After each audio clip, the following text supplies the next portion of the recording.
My name is Kiri Chandler, and together with my colleague Jose Alcaraz, we are truly excited about participating in this year's virtual Global Forum. This session uses an exploratory approach. We chose this because we're interested in actionable outcomes for our questions.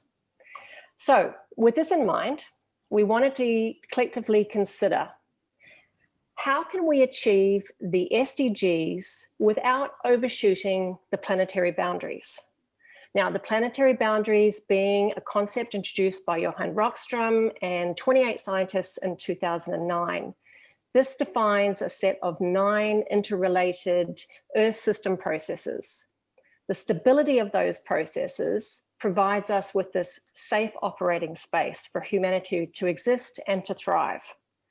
So through our discussion, we'd like this session to identify opportunities to advance curriculum, research, and partnerships. So we're going to begin with a reflection on some existing cutting-edge research within the 3 domains. Then we're going to take a look for the implications in sustainable or sustainability in management education, and what further opportunities there may be for PRME. From this session, we really hope to encourage more of a cross-pollination of input from the wider group of forum colleagues, participants, and attendees. This is in fact an invitation for you to engage in the process of recreation or co-creation. So how are we going to effectively collaborate today? Please engage with us during this session and share your ideas through the chat. Additionally, what we've done is created an online platform to continue the conversation. You'll receive a link for this in the chat. This is a place where we'd like you to deposit your ideas, your suggestions, your thoughts across these 3 themes: curriculum, research, and partnerships. Our goal is really to collate these contributions and see where this could lead us in management education. We truly hope you enjoy the discussion and welcome your input. Now I'm going to hand over to the first of our speakers, Harsh Suri from Deakin University. Harsh was the lead in the curriculum area for the blueprint document. Harsh, over to you. Thank you, Kiri. I am Associate Professor Harsh Suri from Deakin University, as Kiri introduced. Kiri, this is one of the documents that we produced as part of the last time's PRME Champion Cycle. And an interesting part of this project was that we had critical conversations, lots of robust conversations about how our prime institutions and even non-prime institutions, business schools, going to prepare students, prepare our business schools to contribute meaningfully towards SDG Sustainable Development Goals. And in this session, it's an exciting session because we're looking at it, how can we marry the blueprint that was produced for the prime institutions along with the fantastic work that's done around the area of planetary boundaries, the SDGs within planetary boundaries. So what is the SDG blueprint, the prime SDG blueprint? It's a roadmap. It's a roadmap to guide strategic choices. And in the area of curriculum, we drew upon CETO's literature review that's quite highly cited about what are the pedagogical choices. And we found that lots of pedagogical choices can be made for integrating SDGs within curriculum in a way that actually produces actionable outcomes, in a way that we prepare our students. And for this purpose, we engaged the prime institutions. So we invited contributions and examples of good practices. We had robust discussions about what are the challenges colleagues are experiencing when integrating SDGs into curriculum. And what we found was there's not a single model which is the best practice. We found that there's contextual and temporal nuances must be considered. And we came across lots of really good examples suited for different contexts at different times. And so there are practical examples that we've put together in the SDG blueprint. And we hope, so with links, with frameworks, with guidelines, with models, that can be introduced and with good practice examples for integrating SDGs into the curriculum. The next stage is that at this stage, there's another working party that's trying to look at how can we develop a repository of good practice examples so that we can have more examples of each form of integration and people can draw upon different existing examples to inform their own classroom teaching. What I found really interesting was how do these two frameworks intersect?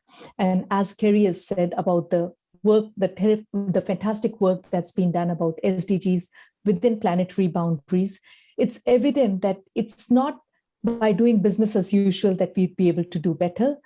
It's not by really, fastening the high economic growth or by trying harder on all fronts, but really what we need to do is we all need to work smarter.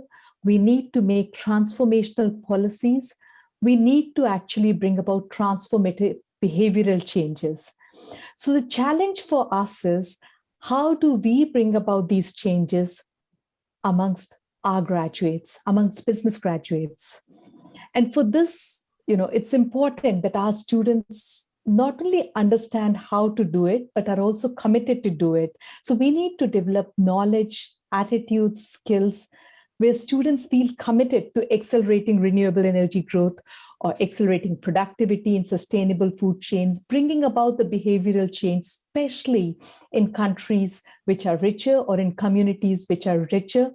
And there's this commitment for bringing about more equality on all fronts. For this, I developed a framework which was proposed for collating more examples of good practice, which is a 3-level framework. And it draws upon existing frameworks that are commonly used in ethics education or sustainability education. So one commonly used framework are the United Nations 4 pillars of learning about knowing, doing, being, and living together. But for me, it was really important to understand that it's not just doing and living together in the business as usual way, but we really need to make our students more critically reflexive about how can we create new normals. So for that, I drew upon structure of observed learning outcomes, which kind of scaffolds understanding at different levels. Unistructural, where students... Could I just ask you to put your slide up on the screen, just in presentation mode, so we can see the frameworks you're describing? Sorry. Okay. So sorry to interrupt you there. Oh, we just had it then. Is it better now? No, you just flicked out of presentation mode. So now we can see your slides, but Is that maybe better? just put it on. There we whoops. Harsh, can you put in a slideshow? Then maybe it's better. It is in the, sorry. Is that better? Yeah, that's better. Perfect. Sorry Perfect, about Harsh. that. Thank you. Thank you. So it's about, we really do want students to be able to create new normals. And so at the first level, what's really important is students understand what are the various SDGs and how do we, what are the various planetary boundaries. So just knowing them individually, becoming aware of them, the knowing aspect of it. At the second level, it's important that they don't just know it, but they understand the synergies between them, the relationships between them. They start becoming aware of multiple normals, but also critiquing contemporary normals, because they need to really have that agitation within them that really things can't go on as they currently are. And a good way of developing this is by helping them understand case studies, examples of good practice of how businesses are looking at it. But eventually, we do need to make them equipped with the skills so that they can create new normals, so that they can start engaging with the communities and start unpacking the problems that are not solved as yet. They start questioning what's happening. So a good example of this was last year when we were hit by COVID. So for our internships, we couldn't really send students off to mobility programs. So one of the things that our university started was global virtual mobility programs. And we had some fascinating conversations where students were working for an NGO in India. And something as simple as, in India, students didn't have, when they went for online learning, lots of students from impoverished backgrounds didn't have access to digital devices. So there were these simplistic assumptions made that countries which are richer could be sending all these devices back there. But then we started talking about then what happens about e-dump waste. And the way we look at metrics about how each country monitors its own e-dump waste causes so many problems. And it's just the way we are measuring progress itself is causing more problems. And that's the sort of conversations that we would like our students to engage with. I think at this point, I'll hand it over to Farah, who can talk more about research into integration into SDGs. Sorry, SDGs integration into research. Yeah, and thank you so much, Harsh, for that. My name is Farah Azmat, and I'm an associate professor and a prime coordinator at Deakin Business School in Melbourne, Australia. And I share this portfolio with my colleague Harsh Suri. I'm really excited to talk about embedding SDGs in research. So we now know that business schools have a critically important role to play in terms of facilitating SDG research agenda, and also like in terms of delivering responsible management education, by embedding SDGs across curriculum, across research, and across partnerships. But till date, if we look at business schools' approach, we find that there has been a large attention on how business schools can embed SDGs across curriculum. But unfortunately, there hasn't been much attention on how SDGs could be embedded across research. While there has been growing emphasis on embedding SDGs across research, started to grow. It still remains very fragmented. It still remains ad hoc, and it's primarily driven by individual academics and lacking a systematic approach. So this is something that is confirmed or supported in the existing literature, but also was supported in the data that we collected for the SDG blueprint. So this slide shows, based on the data, we came up with very simple metrics of how business schools are embedding SDGs across research. So on one hand, we had this a narrow versus broad coverage of SDGs. On the other hand, we said that research activity could be taken by individuals or by groups, by collaborative research in groups like what happens in research centers. So this is the quadrant that we felt that was more useful, because in this quadrant, SDGs were integrated as a central part of the research strategy, and there was much focus on systems thinking approach. So if we look at what are business schools focusing in terms of their SDG research, we found that the majority of the business schools were actually aligning their normal research outputs with SDGs rather than having a systematic approach, as I mentioned before. Some of them were focusing on understanding the SDGs in general, like what were their origins, why they are important to policymakers, students, and researchers. Some of them were looking at SDGs in the local context, like how do we make the global goals more local? How are these global goals more relevant to local stakeholders? And also some of the schools were focusing on integrating SDGs in pedagogies and curriculum.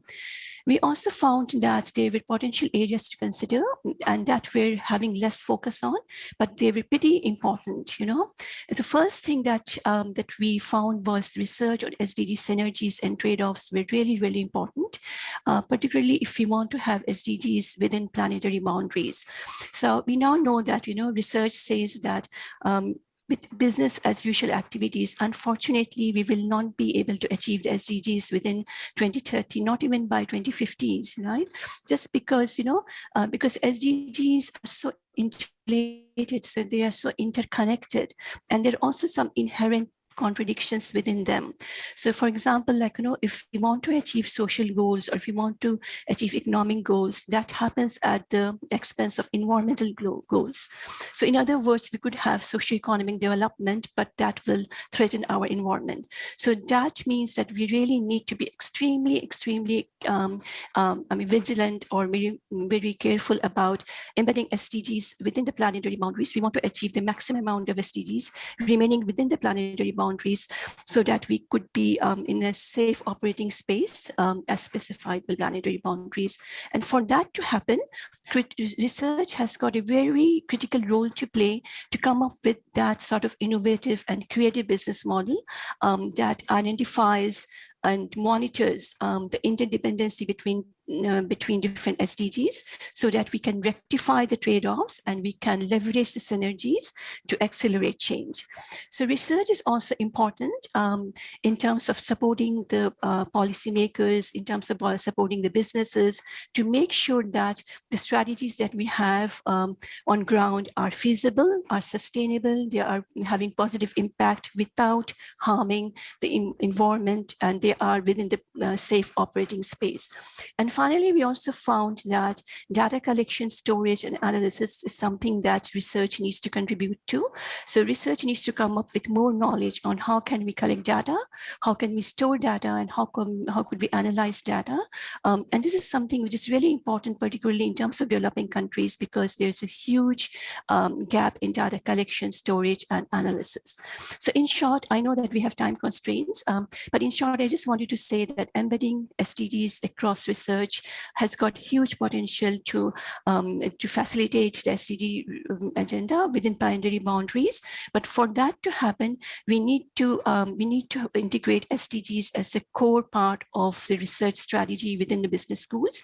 We need to have a systems thinking approach that should be facilitated by top-down and bottom-up commitment of the faculty. So I will stop there and I will pass it on to Christian Hauser, and who is the team lead of partnership of the SDG blueprint. So over to you, Christian. Thank you very much. Thank you very much, Farah, for walking us through the blueprint with regard to research. And now I would like to take the next couple of minutes to discuss a little bit what we came up with regard to integrating SDGs within planetary boundaries regarding the partnership aspect of the SDGs. On the one hand side, as you all know, it's SDG 17, and also regarding the prime principles. Here we are talking about principle 5, which is explicitly on partnerships, but also principle 6 of the prime principles, which is on dialogue. So dialogue within multi-stakeholders. So what we did during the development of the blueprint was we had a look on the different stakeholders within the universities, the business schools, and within the private sector that might be interested in developing partnerships for achieving the SDGs and at the same time being aware of the planetary boundaries. So we learned that a lot of the partnerships that are currently out there are, and this might be similar to what we learned from research already, are, if we are very critical, relabeled, so to speak, right? So it's something that happened already before joining, for example, Prime, and now we label it that this is now a partnership dedicated to the SDGs, right? But on a more positive note, we can say that already things were happening. Maybe they had not the label, but they fit into the categories that we are interested in. So what is very important and what we learned is that we find what we called a partnership sweet spot for SDG related partnerships from universities, business schools, and private sector institutions. What have we found? Why is it important to find such a sweet spot, right? Because every stakeholder is also interested or has its own goals. And we need to make sure that these goals are aligned in order to make a sustained a sustainable and sustained partnership happening. Because if it's only driven by the agenda of one of the stakeholders, then most probably this will not something that will last for a long time.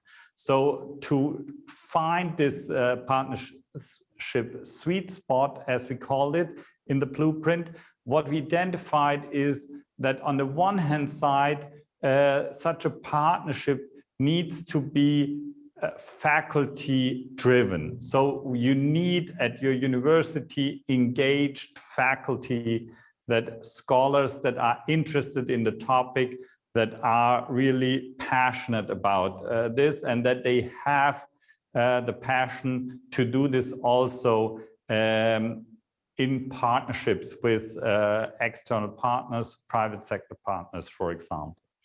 So therefore, you need also the management, the university management encouragement of these partnerships, because we know that the logics of getting promoted within our institutions often do not favor partnerships with regard, for example, to the SDGs or sustainability, planetary boundary related issues. Because maybe if you work on your own and you publish the next paper, this is more rewarded. So therefore, the reward systems of the institutions also need to be adapted to make such partnership and dialogue activities interesting for interested faculty members as well. Because if for them it's only an add-on or even something that they will not benefit from, then you will only have those that are really passionate about these issues, that really engage. So therefore, we need to work on this. So we need the passionate and the engaged colleagues on board, but we also need to reach out to the others. And for that, what we also learned regarding who is or what is driving these partnerships. Is it more the institutional agenda, or is it more the agenda, so the SDG, that is driving this partnership agenda? And what we learned today, a lot of these partnerships are institutional agenda driven, meaning that, for example, we are doing research, we are doing teaching, and we partner with the private sector, for example, for a guest lecture or for a research project. But it's not really integrating these two things. It's more punctual, right? We talk about, okay, we have a guest speaker, and then he or she leaves again, and that's it, right? So it's not really a partnership approach. And here, once again, we need also, again, the commitment from the university and the board of the university to really facilitate and make available resources, for example, that help to create more sustained partnerships regarding SDGs within planetary boundaries, what then really is a more sustained process and a more sustained partnership approach. So, because otherwise it's just, once again, a faculty member that thinks, okay, it would be interesting to engage a guest lecturer, or it would be interesting to reach out within a project, a research project for interviews or something like this to private sector institution, but it's not really a joint project. And we see also there possibilities, right? For example, just recently here in Switzerland, ETH, the Swiss Institute for Technology, published a press release regarding their collaboration with Barry Callebaut, which is a multinational the biggest chocolate producer. And they partnered to develop in a partnership out of space or from space the technology that they can monitor deforestation activities in the areas where the cacao is harvested, right? So, and these are possibilities where a university can bring in its technology, its knowledge to help solve issues with regard to sustainability, right? In this case, deforestation. And because the company says that by 2025, they want to reach a sustainability goal where they are able to say that there is no deforestation activities going on within their supply chain anymore, right? So these are concrete examples where we can see that companies and universities can work together in partnerships to achieve the SDGs within planetary boundaries. And maybe on that note, I would like to pass on to Jorge, who will then talk about sustainability within management education. So over to you, Jorge. Thank you so much, Christian, for the transition. And yes, thank you, Harsh.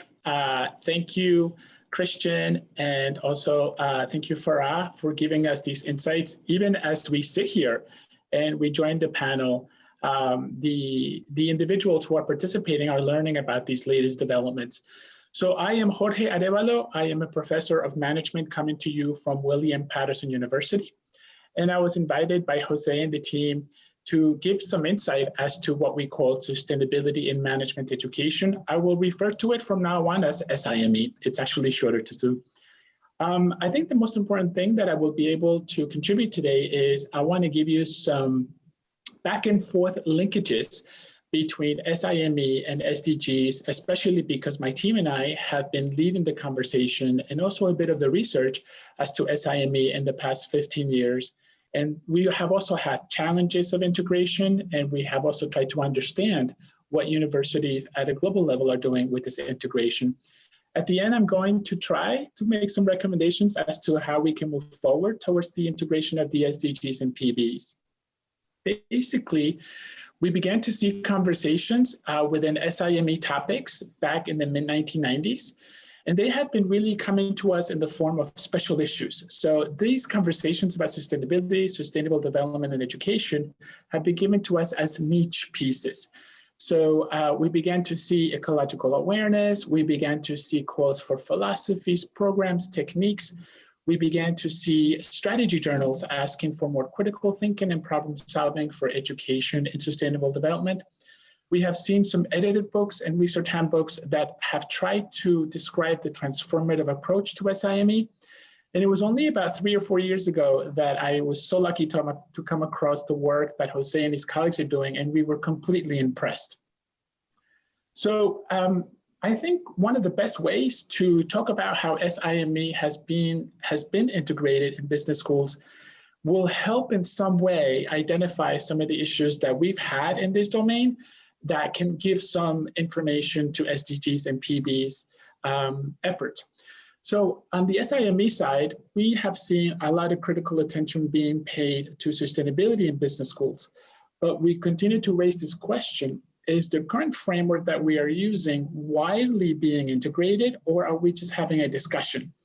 Bringing this over to the SDGs, how do we more effectively move the Agenda 2030 over 2050 to see more reporting on SDGs being implemented and less PBs being affected is going to be the question.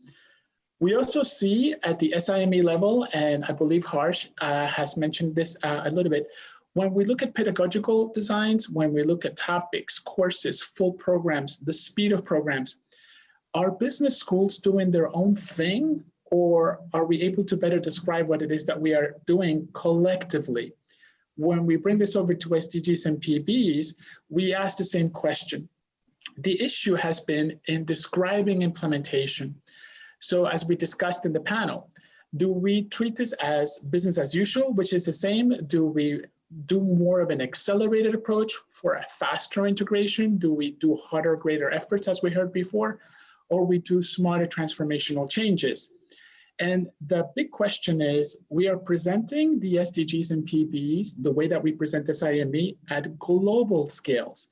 But how do we better see a more feasible integration that speaks more of the local effort? And then finally is the question of impacts and outcomes of SIME and SPBs. So is this type of education beneficial for business and society? Of course it is. Should we not want these impacts to be substantive, comprehensive, measurable, and as positive as possible? And the question is yes. However, when we talk about the SDGs and PBs, do we have the right measures? And what should be more appropriate metrics to measure this locally and globally? And what would be the more advanced form of analysis and modeling that can plan this type of integration? How do we move forward? We touched a little bit about this today and within the three panelists that spoke before me. And as Christian said, I think one of the key drivers is going to be the investment that we each begin to make at the individual faculty level. So Christian, these ideas are amazing.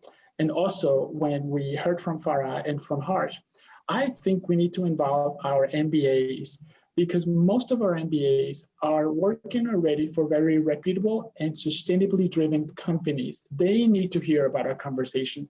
So the more that we integrate this into the courses that we teach, the more that there will be a transformation type of integration, but then there will be the linkage and will we cross that transversality with students. At the university level, of course, I think when we heard from Christian, we have a piece in 2017, and we have a full piece that lists all of the organizations that monitor, network, they provide resources, they offer normative guidance to business schools, because these are key institutions that are working on the side of the business schools, because the business schools are already very busy. So we do need to have that assistance. And I think more at the professional development level, I myself am very sad that we have not been able to travel to these conferences, the ones that we normally love to attend.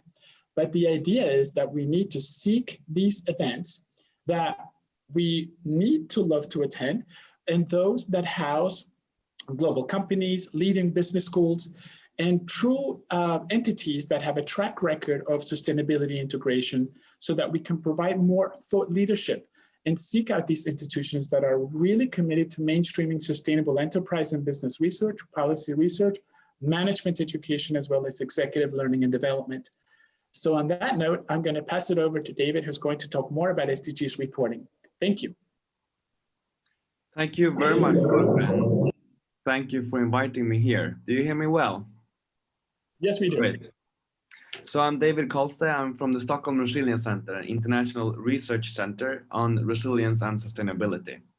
And I will talk a bit about our SDGs in PBs report that we released in 2018, together with the Norwegian Business School.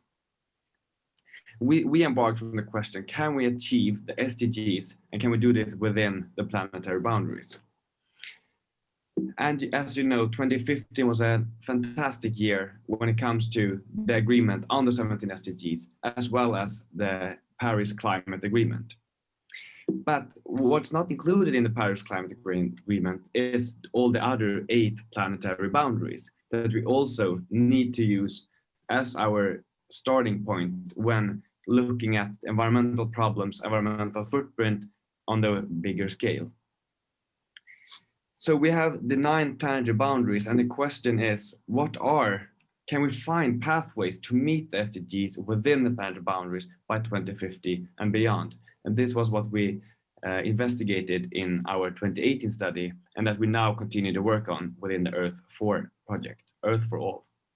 So this is the model that we built. I will not go in detail about it, but I can say that it's a big quantified model looking at all the 9 planetary boundaries and also including measures on the 17 SDGs.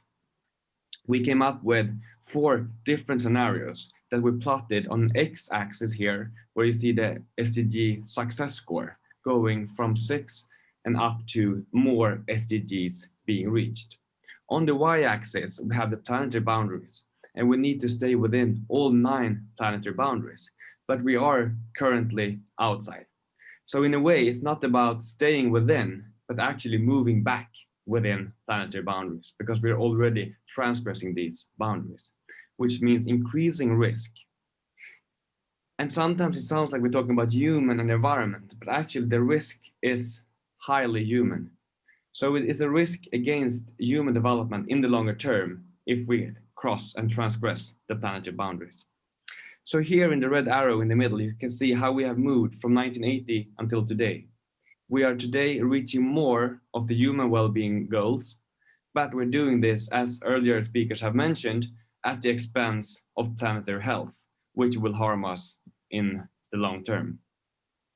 Our business as usual run here of the model suggests that yes, we will reach more SDGs, but we're also moving within an even more dangerous zone of risking planetary boundaries and in that sense, long-term human health. How about with faster growth? Yes, faster growth actually helps us in the short term reaching more human goals, but again, this is at the expense of planetary health, and the planet is even more hurt as we continue with faster growth. If we try harder on all fronts, invest in let me go back. If we invest in reaching SDGs, focusing on the SDGs very much of the policies and focusing on transforming to green energy, we can start to get a little tweak here. That's what our model suggests, and start to move back up within planetary boundaries. But this is far from enough. So in order to see, is there any way to reach sustainability? We came up with 5 transformational policies. The first one, which I will focus a bit extra on here, is of course, rapid renewable energy growth, halving emissions every decade from 2020. And this is what is needed to reach the Paris Climate Agreement. But also accelerate sustainable food chains. Every year we need to have better and more sustainable food production. We need new development models in poorer countries. And those include copying the good aspects of the South Korean, Chinese, and Ethiopian successes. Also, active inequality reduction to ensure that the top 10% do not capture more than 40% of the national incomes. And finally, investing in education for all, gender equality, health, and family planning. This does not only improve well-being directly, but also reduces the ecological footprint in the long term because of the population effects. But if we zoom in on the first one, this is what is needed here, the black line here. Human CO2 emissions, looking at the flow levels, that's what we can control, the flows of CO2 emissions into the atmosphere. And they need to be halved every decade, although we have some absorption that is currently far from enough. So emissions have to be halved every 10 years. If you look at the cumulative, the added emissions in the Anthropocene as a bathtub, we can see the human emissions as an inflow here on the left side. And the human CO2 emission with a black circle around, it depends on the size of the economy and the CO2 intensity of the economy. So we here have leverages that are discussed on a more macroeconomic level. So one strategy would then be gray growth. That's the business as usual. And as we see from our standard run, this is very hazardous, dangerous, and risk future human development. An alternative is green growth. That is that we decouple economic growth from the environmental footprint. Yes, that's a one step in the right direction, but it's absolutely not enough. The halving the emissions every 10 years as one example, and the easiest example, actually requires 7% decrease in emission every year. So green growth is not enough. Genuine green growth then, that means that the economy is still growing. However, the environmental footprint is going down as much as needed based on scientific set targets. Yes, that would be enough, but is this possible? empirical evidence suggests that it's very difficult to actually achieve this kind of growth, and this has never been done before. A fourth alternative that is growing in importance and acknowledgement is degrowth then, that the economy as a whole would actually shrink in the long term. And together with enough of more efficient and less, more decoupling basically, this could be enough. But is this also possible? That's a big scientific question. So number 3 and 4 would move us in the right direction when it comes to the planetary boundaries, but it's hard to see if this is possible. Looking at our conclusion from the 5 transformational policies, yes, we can see a better development. We see that we start to reach going in beyond within the planetary boundaries that is needed and reaching many more of the SDGs. So yes, what is needed is a transformation. And transformation is an incredible opportunity, and business leaders all around the world, and therefore also business schools, need to step up and work together on achieving this sustainability and human well-being transformation. Thank you very much, and I will now hand over to Jose from the ESTES Lyon Business School.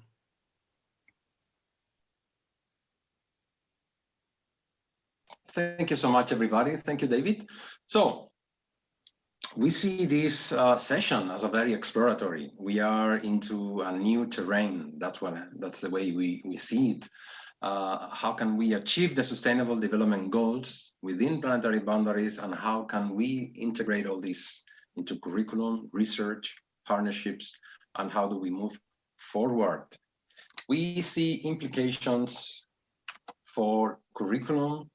As my colleagues were mentioning, HARS, for example, we will need certainly deep approaches, deep learning approaches, experiential approaches, so that things as complex as the planetary boundaries, Earth system science, systems thinking, growth within environmental limits, and notions that appear to be a bit abstract become down to earth.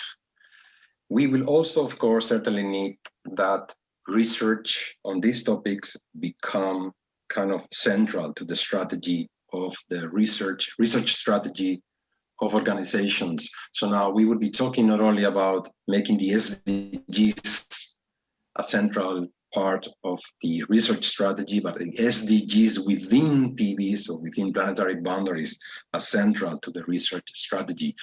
And finding and becoming familiar with notions around the planetary boundaries themselves, modeling, thresholds, risks, ecological footprints, tipping points. There's a huge research agenda. Good news is that we could get closer to research centers that are already working on that. For example, the Potsdam Institute of Climate Research Impact, Future Earth, Stockholm Resilience Center, etc., etc.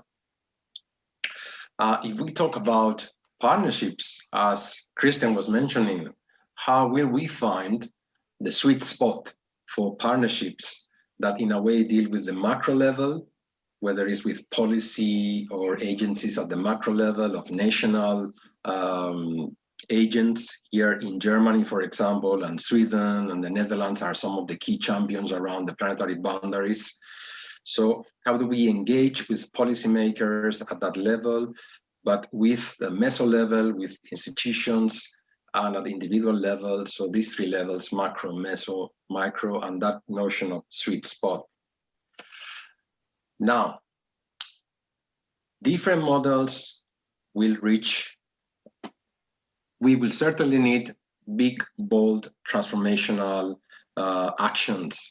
And good news is that one of the scenarios, the smarter scenario, as David was mentioning, dealing with renewable energy, sustainable food chains, new development models, inequality reduction, and investment of education. This, in fact, if we take very, very seriously both the notions of SDGs and PBs, this comes with already a very clear, kind of a simple, complex framework to deal with all of these priorities. So what could the next years bring us in terms of integrating renewables in energy, research, and partnerships? What can we learn from development models from China, South Korea, Costa Rica, and then bring this into curriculum, research, partnerships?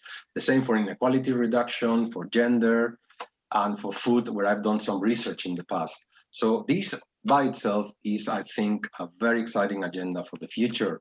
At the end of the day, we are reframing, radically reframing the Anthropocene and what we mean by sustainability, the economy within society and within the Earth life supporting systems. Will we need a blueprint? We will need other documents. Will we need a repository? Well, what's for sure, we will need action. So I wanted to thank you all